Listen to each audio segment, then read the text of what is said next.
everybody, and welcome to another edition of Average Superstar TV. I'm your host, Laura Lepre.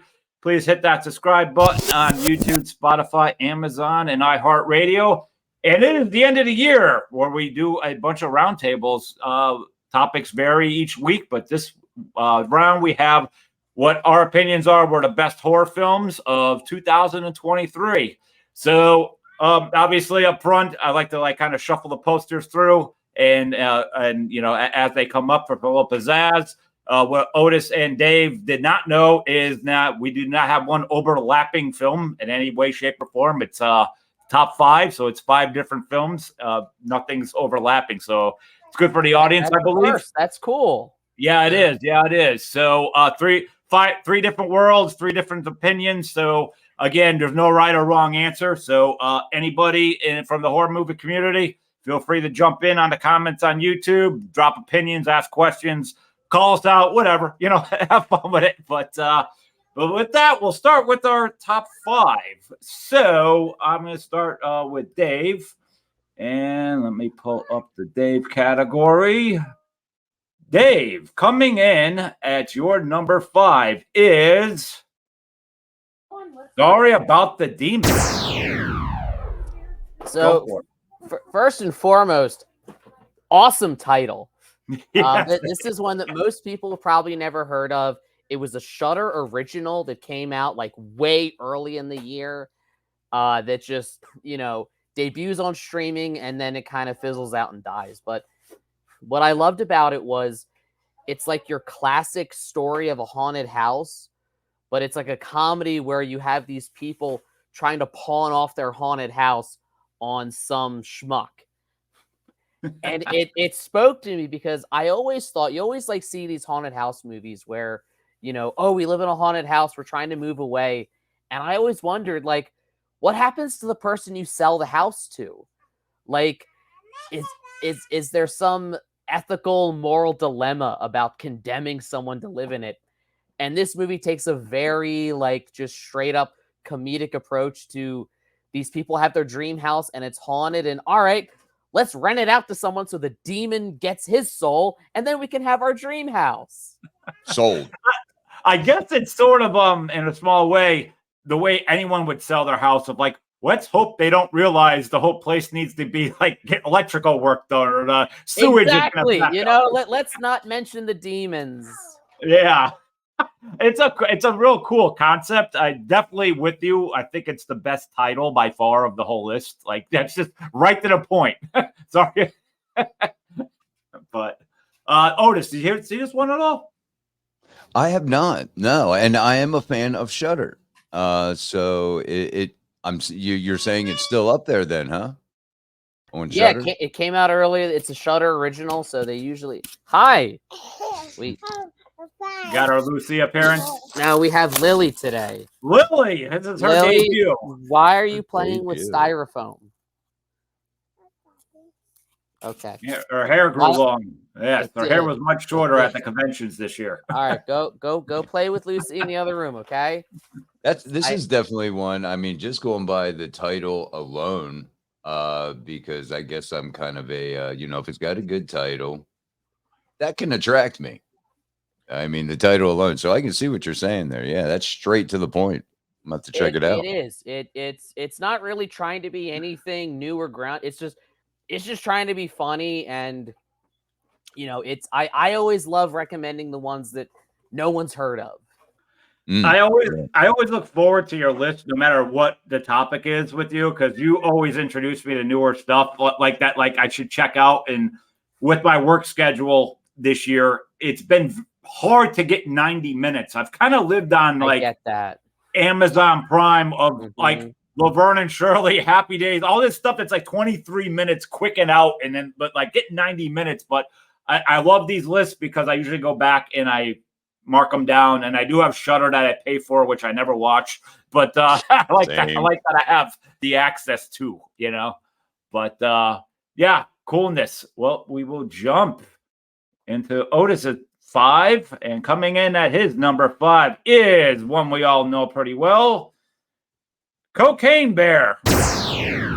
Which I went and saw this in the theater. I have a little rewards program with the local theater, so exactly. So and me and my wife don't get out very often, but we do get a free ticket every month, and those accumulate. And next thing you know, I'm taking a whole bunch of friends. Hey, let's go see Cocaine Bear. Again, that's one of those titles I mean, that this kind is of the best title. Not Sorry About the Demon. Cocaine Bear's the best title. and that one grabbed me. And not only that, it is loosely based on a true story, which is also quite intriguing. But this was a very fun watch, I thought. I've seen, people on social media not really, just say it's goofy. Well, I like goofy, horror comedies. I love that.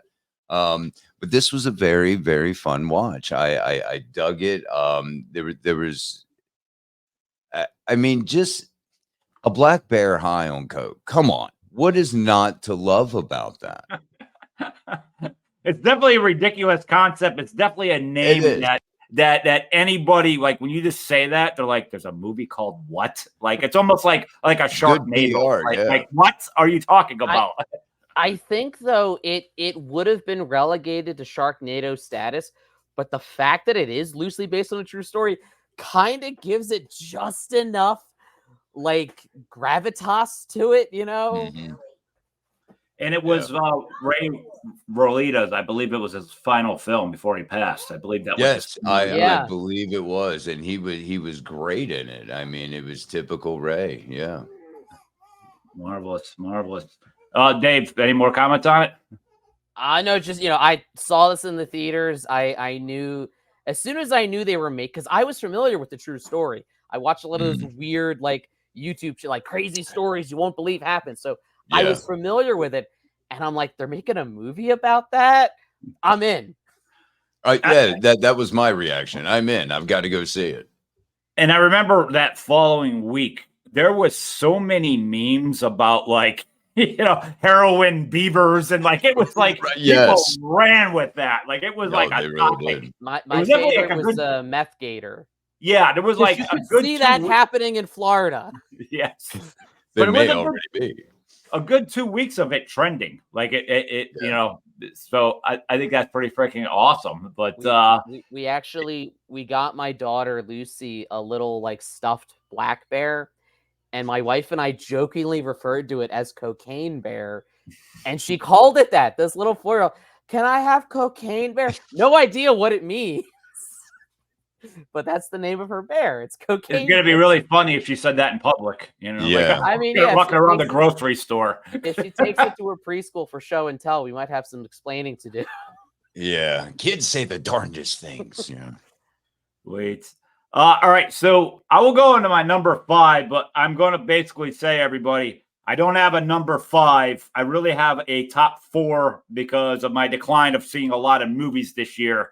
So I'm just going to shamelessly, because everybody knows I'm a filmmaker, not call it a 5, but this time I'm just going to say, for anybody out there that follows my career, I have The Dark Military Rogue. It's a sequel to my first original film, The Dark Military. It's free on YouTube. Just check it out. I'm not calling that in my top 5. That'd be pathetic, but it's just taking the time to plug it. So we're going to move on to the real number 4 through David. David has got a good selection here that made a good impact for us all. Saw number 10. Dave, all you. Did we ever decide if it's Saw 10 or Saw X? Well, we have Jason X, so maybe them two are gonna have to fight it out for who's the X. I'm actually wearing my Saw shirt today. That's Amanda in the Jaw Splitter trap. Oh, hi. You want to talk about Saw X? Okay. So, for a franchise to come back like that with its 10th movie, and not only come back with its lead actor, now 80 years old, but to come back and arguably be the best movie in the franchise is unheard of, because they failed with Jigsaw. No one cared. They failed with Spiral. They kept trying to reboot the Saw franchise, and it's like, give us Tobin Bell. He's the reason we liked it. Yeah.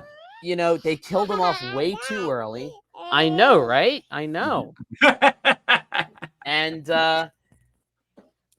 arguably, it's his best performance of the series, and by making him the protagonist, Lily, Daddy needs to talk. By making him the protagonist, they make you really root for him. They also make you root for him by, he goes after the most despicable people on the planet. They're conning cancer patients. I'm not editing this out. Don't. So they're conning cancer patients, swindling them out of their money. So you're totally on board with them dying gruesome deaths. Yeah. Yep. Absolutely. And I have a big thing when I say when now there's 10 films of this. Mm-hmm. You knock Spiral and Jigsaw. I like them. It's just a matter of preference, but I gotta say consistently, because we always know how horror franchises go off the rails. In my eyes, Saw's the perfect series that I think every one of them stand alone. I liked how they all got tied together. I did heavily on the opposite side. You appreciate Spiral. I thought it was a cool idea for Chris Rock to try to put the humor away and get more serious. I like 4, 5, and 6. How told him after he was checked out, someone new took over. I was glad to see that this came back, and I was also, you could literally feel like the Terrifier 2 reset the bar for gore, so they really beefed this up. Definitely. They released. I think they were literally challenging, like, what? All right, they did. Mm-hmm. Damien did this. We're doing that. Right. I unfortunately, because I've just had such a hectic schedule, I have not. I was supposed to go see that in the theater. That was another one I was supposed to go see, and things did not happen that way. But that is definitely on my bucket list because I dig the Saw franchises. I love the concept behind it, like you were mentioning, Dave. I mean you take these people that you learn to root for, to really give it to them, because they are just horrible people, selfish, self-centered, just whatever. I loved it, but the franchise that is, but unfortunately I have not seen Saw X10. So don't feel bad. Remember, I have a top 4, not a top 5, because I totally get the busyness on that. Yes. But Otis will avenge you, like bringing you in for your top 4. And coming at number 4 is another franchise we love very much, Evil Dead Rise. Yeah, I this is again a lot of these I saw in the theater. Other than a couple of them, I didn't. This one I really liked. I love that they paid homage to some of the camera styles. They went back. I don't want to say Easter eggs. But there were those similarities to the original Evil Dead. I said that I thought the actress was like a female Bruce Campbell, is what they were trying to portray in a sense. I really liked it. What can you say? It is, again, as you mentioned, Lauren, the Evil Dead. What's there not to like about 1, 2, Army of Darkness, But I think a lot of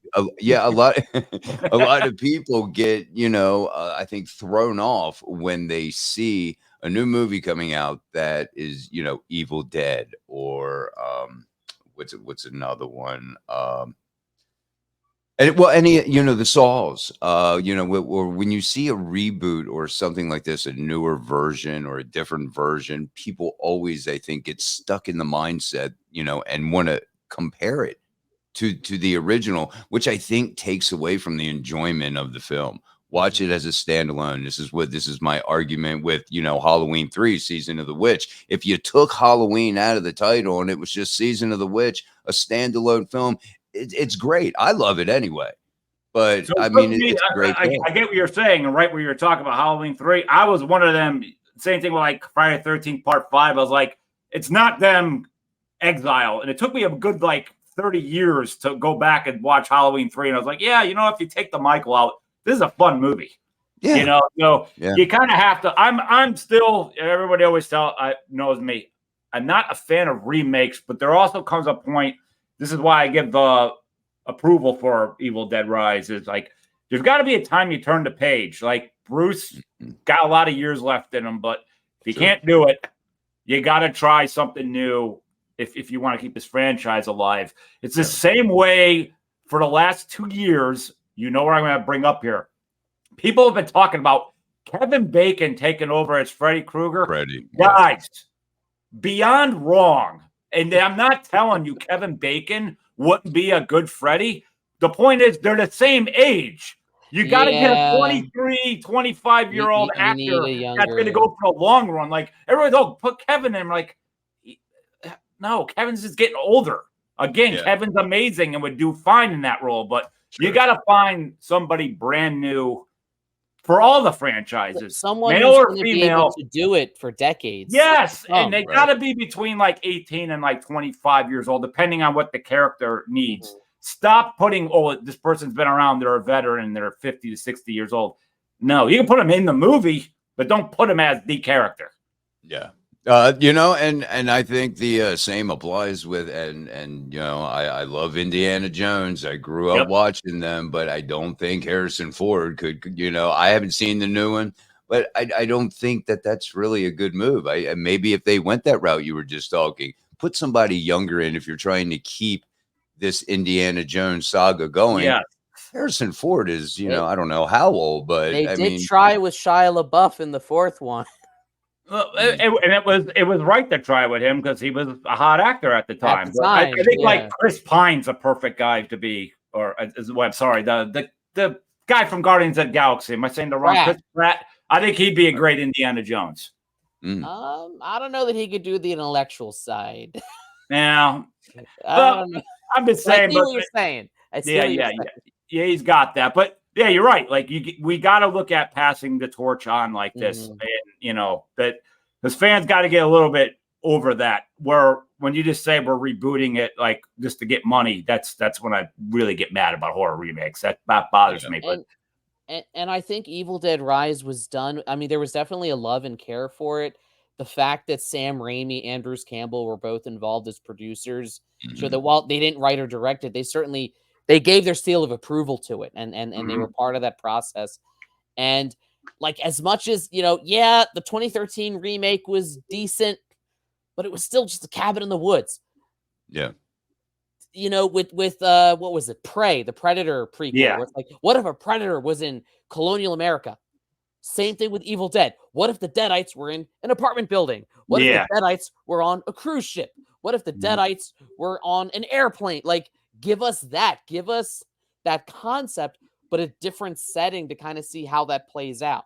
It's definitely a movie I'm looking to watch again. I know we can, like it's on regular, networks now, but I watched Evil Dead Rise, Dave, at the drive-in and Delsey Drive-In. Nice. And I call that, though, nice, but not nice. I call that a bad error because watching a horror movie that's dark outside, it's harder to see.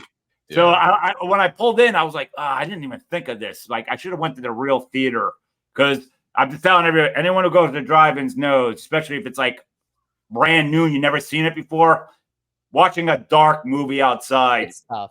It's tough. Yeah. So I want to go re-see it again. Just, No, that was a great I love seeing horror movies in a packed theater because there's such an energy to the room. Yeah, it really is. And that was definitely the case with Evil Dead Rise, which I will argue is the perfect Mother's Day movie.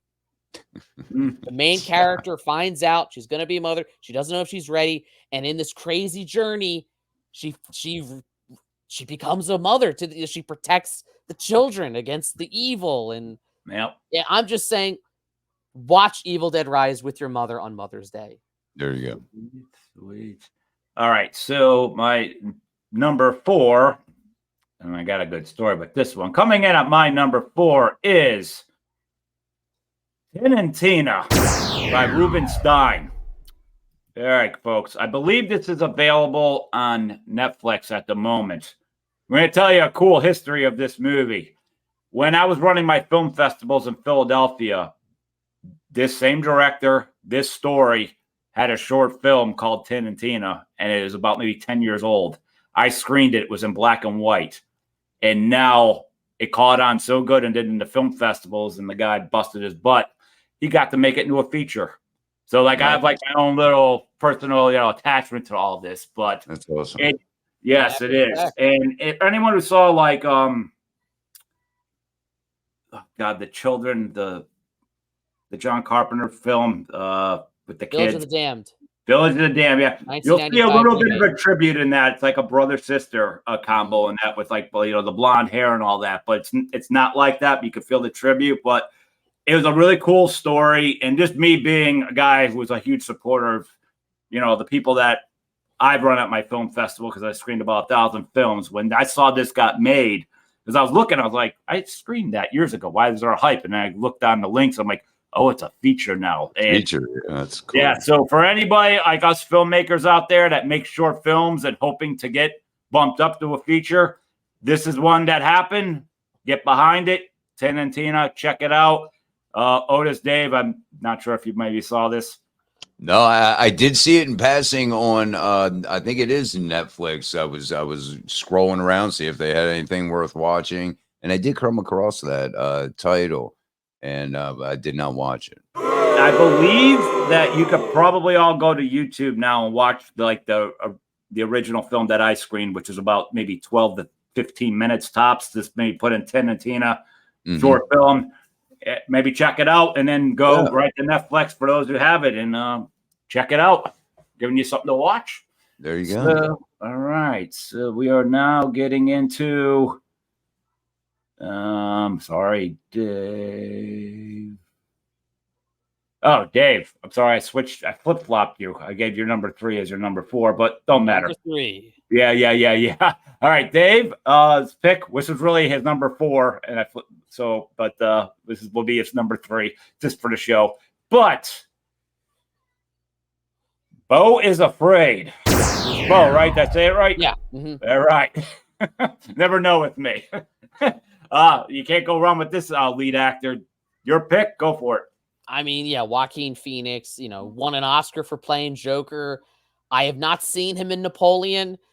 I've heard he's very good in it. I really want to see it while it's still in theaters, but Beau is I know Afraid. you're a history buff, so yes. I am, yeah.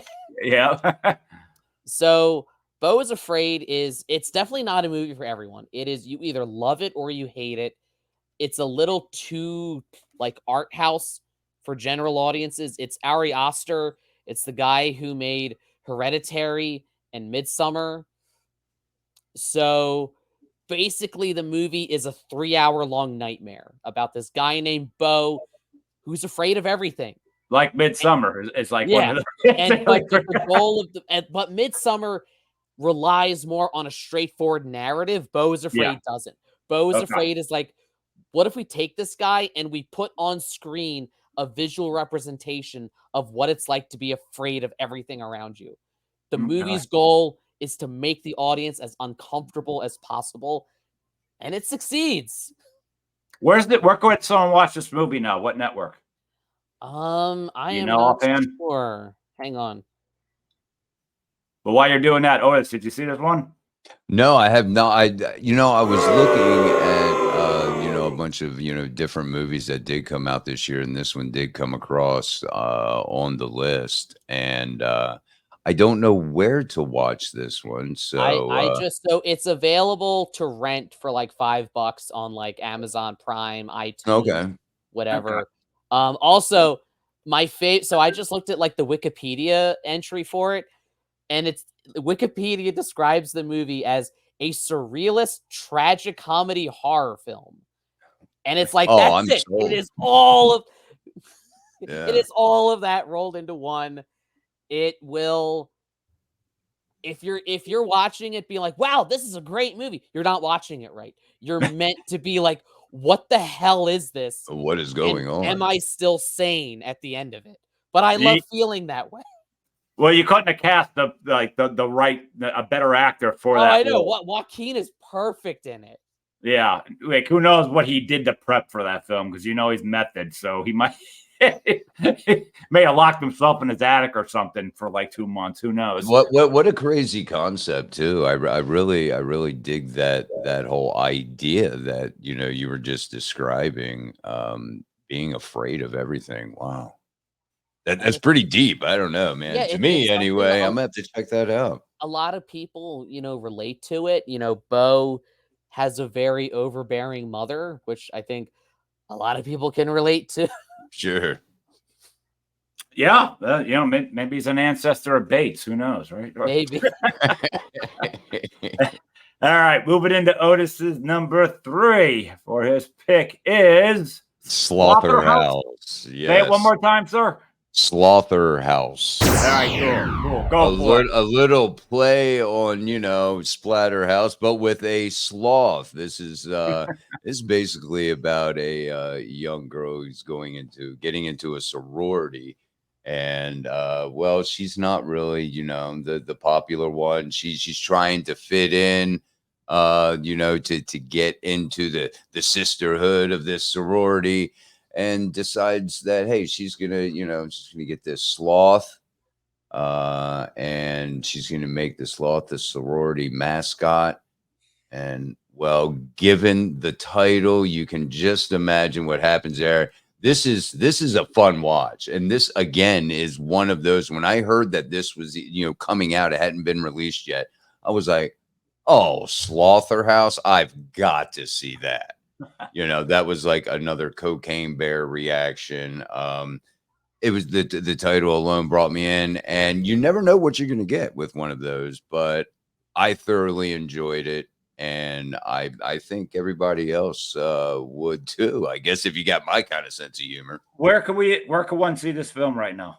I want to say you can see it possibly on Tubi. Let me look that up real quick. Well, you do that. Why I tell you and the audience something pretty amazing. We all have things about certain animals when we go to the zoo. Like you want to see this, you want to see that, you want a pet tiger. Everybody's got that. Like you know what I mean. But I have a thing where I desperately want to have a beer with a sloth so freaking bad. So I'm drawn to see this movie. I want to get it back so bad. There. And sit with a sloth and see if I can drink with a sloth. I want to see if it'll actually drink the beer with me. Because they got that grin already. They always have that grin. So I'm like, something's always telling me every time I've seen a sloth, can I please give it a beer and see if I can have a beer with it? You can watch it on Hulu with a subscription, or you could, I guess, rent it on Amazon Prime. That's where I watched it, on Hulu, if you got a subscription. It played for one night only in theaters. And me being me, I was there. I would have loved to have seen it in the theater. Yeah. And I just got it gets more ridiculous as it goes on, but that's kind of that's the point. That's the point of it, yeah. And for a tiny budget movie that probably their whole budget was probably less than what Marvel spends on catering. That sloth looked amazing. That was some Jim Henson level puppeteering on the sloth. No CGI, just a puppet killing people. I mean, because we all can't be serious and slasher all the time, man. You know. It's like zombie beavers, like this. Yeah, it's just out of control nuts, Yeah. Which had a song by Richard Cheese in it. Richard Cheese actually wrote a song for Zombie Beavers. It's the opening song. That's pretty freaking cool to say you had Richard Cheese write a song for your own movie. Yeah. Coolness. All right.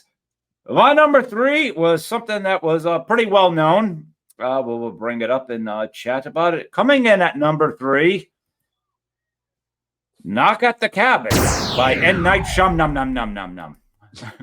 If anyone saw the South Park episode, you know that So Philly guy, we love him for that. Yes, he does. So I will go out and say the reason I picked this straight up is I've always liked apocalypse movie that has to do with God. I've always been drawn to that sort of thing, and I dug the whole concept of they knock at the cabin and explain the fate of the world is in your hands, and they don't believe them. And little by little, things start coming together. And I dug this concept a lot. I did not. I went into this movie not kind of almost not wanting to like it because it's like another cabin in the woods sort of movie. But right. Once I felt the ingredients, and I will favor it a little bit for anyone who's watching, like me and Dave, particularly, like we're Philly guys, so I do root for M. Night. We both know people that have worked on his crew before. Yes, everyone's worked with him on his crew except for me. So we'll also put that. So what's wrong with me? But Dave, your thoughts on this one? This was one. M. Night he's very hit or miss. I mean, there's movies that I love. There's movies that I don't. And again, I say that with all the Philly love. Yeah. This was one that I, as you said, really cool concept. And I think what I liked most about it was Dave Bautista, we've known is a great actor, but this movie gives him so much to do. It allows him to show such range that you just don't get when he's playing Drax. I'm with you. I think for me, it was I call his really a real acted role because his Marvel Drax was like not. He was just get in there, say something funny. He really comic relief. And then I saw that Zack Snyder zombie movie. I was like, this is so bad. Everybody in this is so bad across the board. So when I saw this, I was like, I don't know, could he carry an M. Night movie? And he did. He did. Such what I loved about it was even the people, putting them in this situation, you got the sense that they're like, we don't want to do this. We have to do this. Yeah. We wish it could be any other way. And I just, I love seeing characters kind of put into that scenario where something's got to give. And I really liked the way he flowed because he didn't change his wording at all or his range every time he gave that final speech for what happens to each one. He's he's doing it again. All right, and Ron Weasley does a semi-convincing Boston accent. Who knew? Yeah. Otis, your thoughts on this one? That's another swing and a miss for me, big guy. I haven't seen this, but I'm making notes here. I think it's between Netflix, Amazon, all those. I believe it's on multiple platforms. It was a Universal movie. They always get the Universal ones first. Well, Peacock is Universal. That's what I mean. Yeah. Yeah. So I think it's been around. This was at the beginning of the year, so I think it's already cycled through a lot of the. So. Anyway, folks, it's not going to be hard to find. So anyone who has not checked it out, feel free. And again, everybody, between our selections, feel free to comment below on the YouTube page. We'll get back to you. I'm sure I'll see one of these movies that you guys bring up here in the last couple movies we have left. Maybe. All right. So we've got Dave. We're down to 2 already. I love this. I love when things this flow. Coming in at Dave's number 2, his selection is Cobweb. Yeah, I never claimed to be smart. So, all right, okay, Cobweb. So, this is a movie that So, it came out the same weekend as Barbie and Oppenheimer. And just got buried. It had to have, because that was the 2 biggest grossing movies of the year, I believe, right? Yeah. On top of all that, it was a limited release. I had to drive almost an hour and a half to Neshaminy because it was the only theater playing it. Wow. It was the AMC at the Neshaminy Mall. And first, it's a Halloween movie. It's set during Halloween, even though it came out in July. And it's just, the best way I can describe it is it's a spiritual remake of People Under the Stairs, where you just have these messed up parents that you want to reach through the screen and call child services to get this kid out of there. But there's so much more to it that I don't want to spoil it.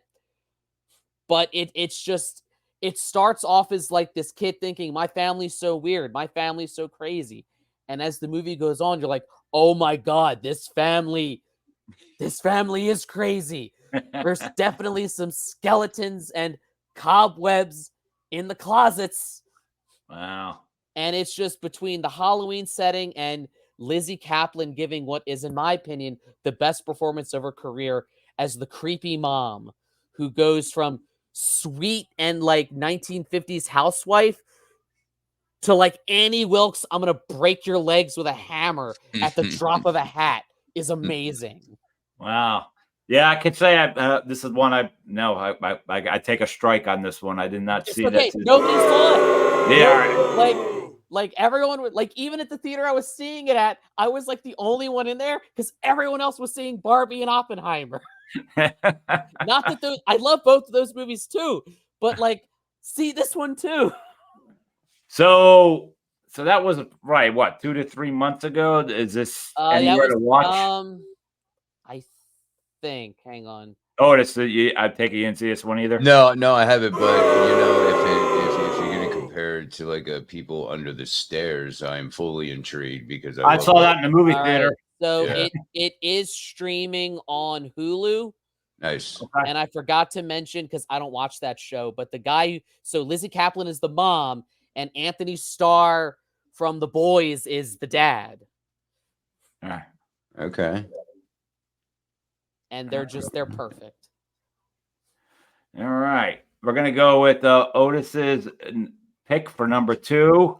Another awesome title I'm going to say wrong. So, all right. So, again, number 2 is Skinamarink. Yeah, that's what I was going to say. Is it? Go for it, sir. Floor is yours. This Skinamarink was, to me, a very, very creepy movie. There wasn't a whole lot going on. There was virtually no dialogue in it, which I thought was really cool. I think the fact that you have to kind of use your own mind, you're not told what to be afraid of. And this basically centers around 2 kids who wake up, weird things start happening, toilets start disappearing, all the doors and windows are now not there and are walls. There's virtually no way to get out. Their parents are gone. It's like a child's worst nightmare, really. And it has a very nightmarish feel to it. It is, again, very little dialogue. The camera angles, there's just weird things. It's got a very weird, interesting vibe. It took me like 2-3 times watching it through to really grasp what was going on. Maybe that's just me personally, but hey, I love this. I love Skinamarink, and that I believe is on probably, I think, quite a few of I think it's on Shudder because I know they produced it. Yeah. Usually Shudder films stay there a long time too. Yeah.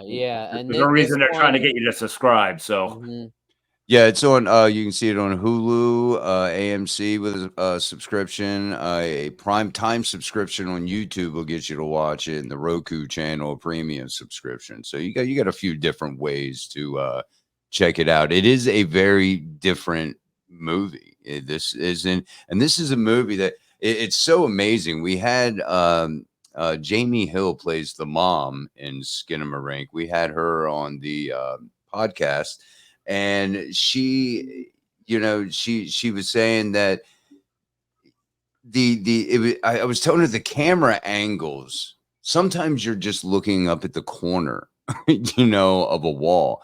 It leaves that your imagination to kind of run wild.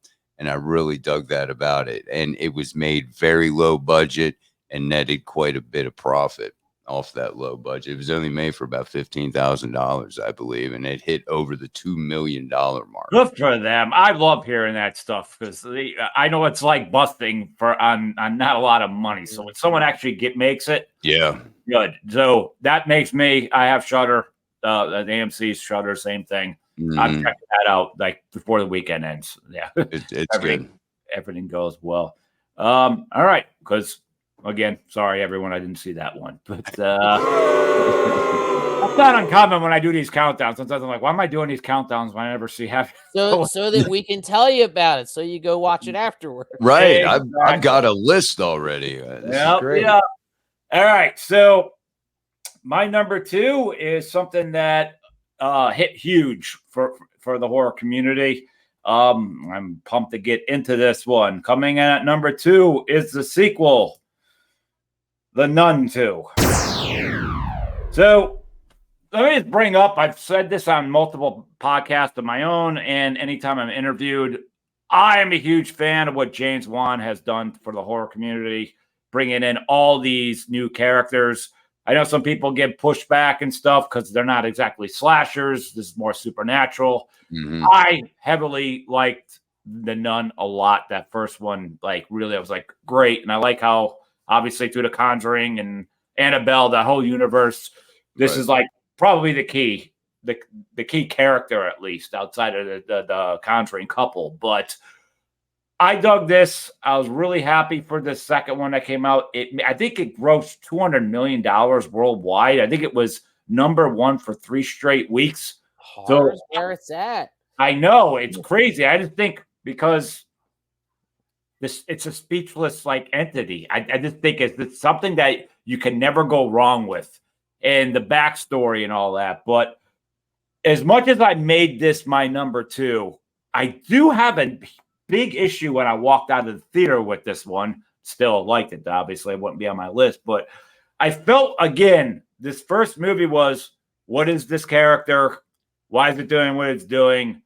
Oh, we found out. Let's stop it. And they stopped it. Where I just felt in this movie, it was like, she's back. Let's stop her. She stopped. That's just what I felt like when I saw this. And I was like, the only thing that I thought was like really freaking cool, without spoiling, is like who the good person was, the rival to the nun, like the curveball at the end with the fire and all that. And I was like, oh, that's freaking tight. I do dig that. I was like, what happened with the character going forward is not to spoil for anyone who didn't see it. So I like it a lot. I really just hope for this third film, and it's definitely because out of the whole universe, the nuns made the most money. The two of them, I think, had buried The Conjuring, even like as far as profit wise. But I just hope for whoever, if it's James Wan or anyone attached to James Wan who directs, this third one, we don't need it like basically a copycat movie. But let's move forward. Like bring another story in, please. That's if this happens to reach your desk, please let's bring the character forward, because the second one I did feel we didn't go too much. Was this kind of almost in a small way a safe film of like, don't get too far away from the first one to scare people off? Dave, your thoughts? I mean, you know me, I love the Conjuring's whole universe. What I love about the Nun movies, both the first and the second one, is I love that they're set in Europe and it has that like gothic atmosphere to it. And I think, to your point, the reason why the Nun movies do so well financially, I think a lot of that's worldwide box office. And I think that they play better in other countries than the other Conjuring movies do because, number one, they've got that European setting. Number two, the Nun is such a visually striking character and villain that it's easy to translate that into other languages, but that same effect comes through because it's all visual. Yep. Yeah, and I would say the part with the magazines, I don't know who came up with that idea, but so cool. That's what I mean. It's the so visual different. Scares like that. It's so different. Like, because you always see, you got to say there was a lot of just jump scares, but like this was quite unique to see how that even happened. I thought it was really freaking cool. Otis, did you happen to see this one? I got a foul ball on this one. I tipped it off because I did start watching this after work one late night and did not make it through it. Not because of the movie itself, I am as well a fan of the Conjuring movies. The Nun, I love the first one, and that I think you hit the nail on the head, Dave. The Nun is such a striking, you can't take your eyes off it. I found myself always looking in the background, because sooner or later that shadow, you're going to see that face. And so this is one I'm gonna have to finish. But I did start, and I did like what I saw. I just couldn't hold my eyes open. I would say, Dave, don't you think that is the most profitable horror movie of 2023? Because you think it's something that made more money than the Nun? Actually, we'll get to it. Okay. My number one movie is the most profitable, depending on how you calculate it. But quick fun fact about so the first now, as we know, the Nun is the villain in The Conjuring 2. It's the first time you see it. Mm-hmm. The Nun pops up in Annabelle Creation. Yes, she does. Where one of the characters is like, "Oh, here's a photo of this abbey I used to be at," and in the background, is the Nun. A year before that movie came out. Wow. Yes, and that part actually I think might have been the scariest part of the movie because they pop it in there pretty good, and it's also like a jump scare / smile because you're a horror fan. You figured Nun. I know the franchise. Yeah. All right. Great. Sweet. So I got everyone's 2. All right, so that means 2 comes 1. See, I'm smart, guys. All right, good job. We're down to the number 1. So Dave, speaking of his number 1, who is just about to bring up, I know this movie did very well, was very popular. Coming in number 1 is Talk to Me. Your selection, go for it, buddy. If we're talking profitability, I look at how much it made divided by what its budget was, like how many times its budget it made, which if we're counting that, Talk to Me is made for less than 5 million and it grosses about 100 million. That's 20 times its budget. I don't know. I can't even compare to. I don't know the budget, the Nun too. So I don't know either. But in a year where these massive blockbusters, in a year where these massive like $200-300 million blockbuster movies from like Disney are flopping, horror movies are making money. They're making 10-20 times their budget back.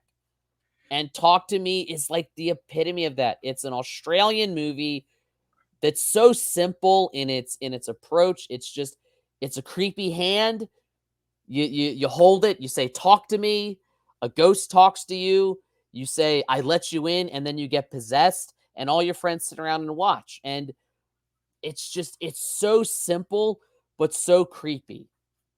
I'm not going to run through math here, but the Nun 2 was a $38 million budget and grossed 268 worldwide. So it's got to be kind of close between the two. So that's about 5-6 times its budget, but that's impressive. Yes, relative to that budget. And I mean, this was a movie. For Talk to Me, these people made a short film, kind of like what you were talking before. They made a short film. It did really well. They said, "Let's make it." A24 said, "Let's give you distribution." There's no big movie stars in it. They feel like real people. And what got to me about it was how, first and foremost, the whole thing it's like a metaphor for how kids kind of experiment with drugs and how they can some can go too far with it. And it's like this character was getting addicted to like using this supernatural crutch down a very dark path to an ending that I don't want to spoil, but it was the kind of movie that its ending stuck with me days after I finished watching it. I love those kind of movies. So I will bow out for a second here and pass the puck to Otis if he saw it. I did not see it, but I believe it's available on Netflix at the moment. I believe. Talk to Me, right? It might be. Yeah, it just came out over the summer. Sweet. Otis, did you see this? Yeah. I haven't had a chance to check this one out, although I've heard nothing but good things about it. So you got a lot of company with your little review there, Dave. Again, I like the concept of it. That is kind of cool. It is kind of simple. But yeah, I can't wait to watch it. And it's on where now? Where'd you say, Lauren? They look it up. I thought I saw it. You can rent it on like all the different like Google Play, Amazon Prime, YouTube. Okay. It's definitely worth checking out. So its profit's not done. It's still making profit. That's right. That's right. Sure.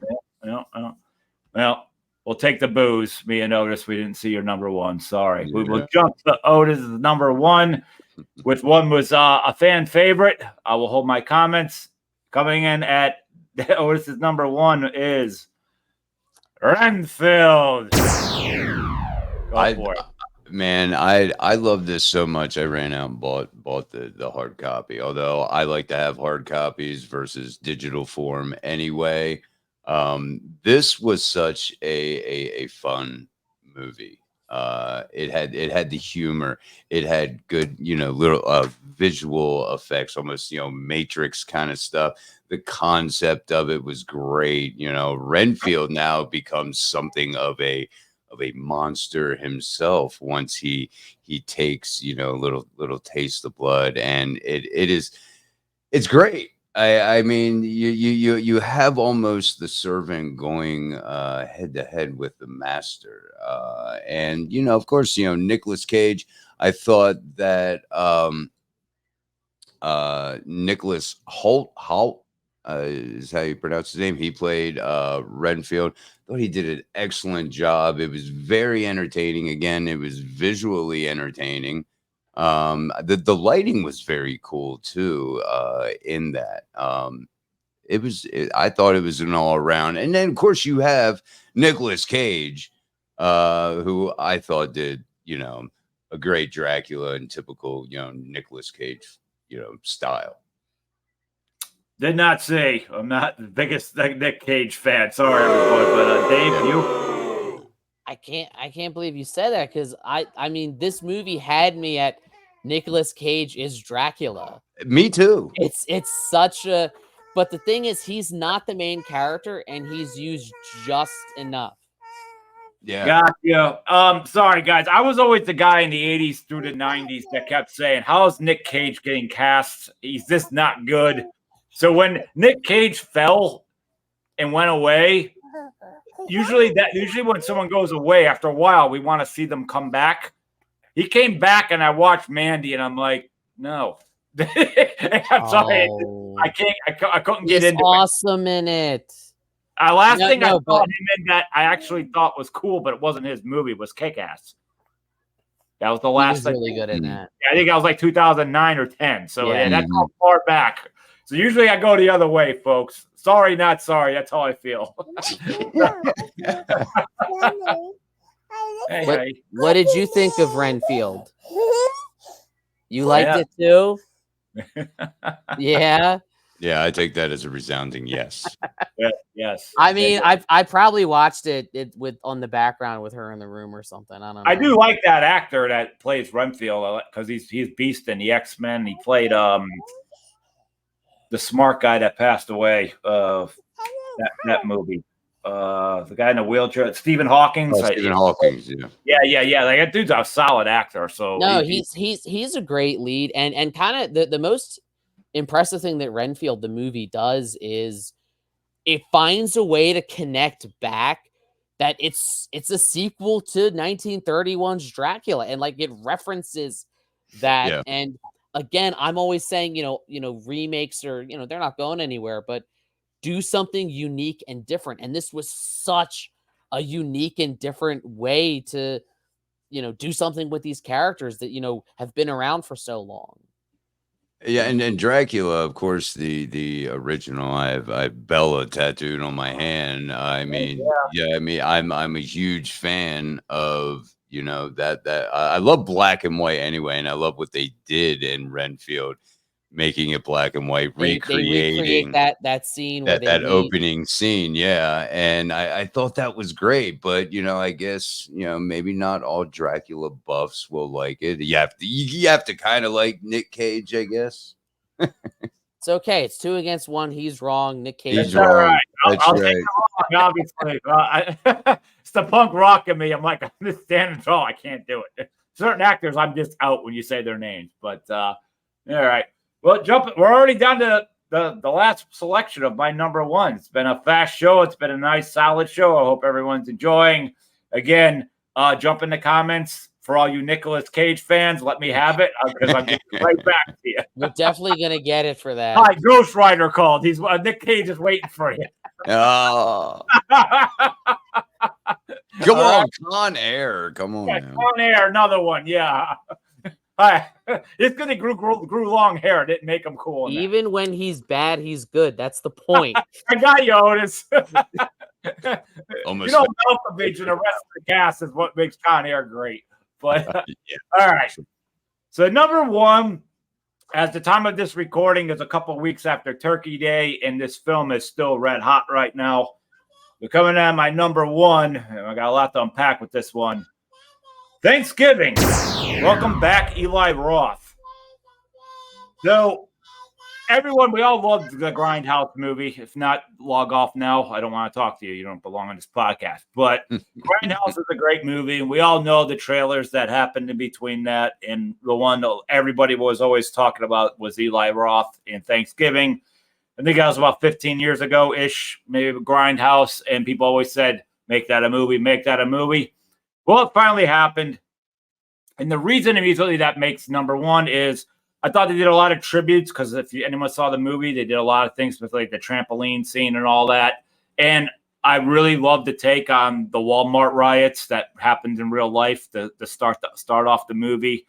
I dug the cast. I dug the campiness. But most of all, one thing about horror, we do know how things just immediately get watered down. And a lot of the selections that we have talked here, there's some that everybody knows. There's a lot that people need to go and watch, including myself.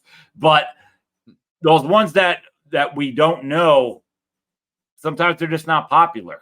And I feel horror is really lacking new icons that just jump right out. And I believe Eli just brought us with The Pilgrim. Like we've got someone new. Call it simple, but we got a new one, and anyone's following. It's already been green lit for a sequel that'll come out not next Thanksgiving, but the next Probably the one after. You're definitely going to see a lot of John Carver costumes next Halloween. Oh yeah, he's with Thanksgiving right around the corner. You're definitely going to see that. Yeah, and I think it was just cool, and I like this straight up. Like, this is going to be ridiculous, just like the trailer. Like I actually thought, if anything, I thought he pulled back a little bit. I thought it was going to be like super over. It was over the top, but I thought like he brought it back in, because I thought it was going to be like it definitely trauma-ish. I almost pictured the original fake trailer has that very like early 80s like The Burning vibe to it. Yeah. But what the best way I heard it described was the full movie feels like the 2000s remake of that original movie. Like it felt a lot like the 2009 My Bloody Valentine remake, in that the town was the main character. And it, everyone could be a suspect. Everybody got a free poster, which is everybody got a free poster at Monster Mania that the Pilgrim was handing out. And I loved it. It gave us chase scenes that rivaled that of the Scream series. And I did dug like some of the cast, like Gia Gershon. Everybody has always liked Patrick Dempsey, so it was cool. It was like, all right, he's gonna be the new guy for a while. Like that's that's cool. And Eli's Eli. He's a true horror fan, so I thought he needed this, and good for him. It's funny how like sometimes someone can put a movie out and people go the other way, and then you can just make one hit that everybody loves. They're all back. So now everybody's like, Eli rules again, and that's good. Good for him. I've loved him the whole time, but I mean, like anyone, they have their ups and downs. I think on the one hand, Thanksgiving is definitely his most mainstream movie, but I think it's his best directed movie, precisely because he's been doing it so long. It's like he's taken everything he's learned making other movies, some of which were great, some of which maybe not, but he learned from it, and then he puts all of that into this one. I unfortunately have yet to see this one, but it's still playing. Yeah, I know. I've got to see this. I was hooked by the trailer. In fact, right before I seen the trailer and even knew it was coming out. I've always said in the past, man, we need more Thanksgiving movies. I mean, our tradition is Thanksgiving, if you want to talk about ridiculous and over the top. But that's a fun watch. Nothing too serious. And then I was like, wow, Here we go. Thanksgiving. Okay. The trailer looked great. And I'm hooked. I got to go see it. You got to. I know it was like number one at the box office for like 2 straight weeks. So like that's that good, because between that and like The Nun, like it is, it's a good year for horror. Evil Dead. It is, and they can make this money, and because they're made on relatively small budgets, it's all profit. Like Disney needs to learn their lesson. Yeah, I think it was 10 million only for Thanksgiving. That's what I mean. Yep. When you spend $200 to $300 million on a movie, you basically have to like break box office records just to turn a profit. Yeah, that is not a sustainable model. And that's another reason to go with one of your selection, actually, Dave. What, like, when there's some people saying like, why do they keep making these Saw movies? I'm like, well, they make them for 10 million, and if they make 40 at the box office, that's why they keep making them. Yeah, it's all profit. when they start flunking out is usually when they pull the money. But as long as they keep coming in like that, money train keeps coming, you're never going to stop. That's what like the cost of one Marvel movie, you can make like 10 to 20 good horror movies. Yes, you could. Absolutely. Yeah. Well, guys, we ran through that 2023 countdown pretty quick. It's quite a year. Fun show. I hope we got you guys, horror fans, 15 selections. Some of them you probably knew, some of them you didn't. So you got some films to watch. We said some things, so feel free to jump in the comments and hit subscribe for right here on Average Superstar TV. Again, on YouTube, Spotify, Amazon, and iHeartRadio. Otis and Dave, thank you so much for coming on, and you have podcasts of your own. So, Otis, give a free plug there. I do the Indie Horror Junkie podcast over there for Indie Horror Junkie magazine. Co-host Rick Danford. I think maybe some of us know Rick. And also Amy Rolfson hops on sometimes. And I also do a true crime podcast on Mondays at noon, simply called Night of the Living Dreads, and that's usually over on our YouTube channel and or our Facebook page. You can find it, Dreads with no A, if you go to look for us. So thank you. Sweet. Dave, how are you? And you can always find me at Halloween Year Round. Easy to remember, HalloweenYearRound.com, or on YouTube at Halloween Year Round. I basically cover all things horror and Halloween. Year round. Every day is Halloween in my house. Yeah. Awesome. And any of the horror fans that are watching, any other topics you want to talk about, top 5, top 10, or whatever, drop in the comments. You're welcome to come on to the show. With that, I thank everyone.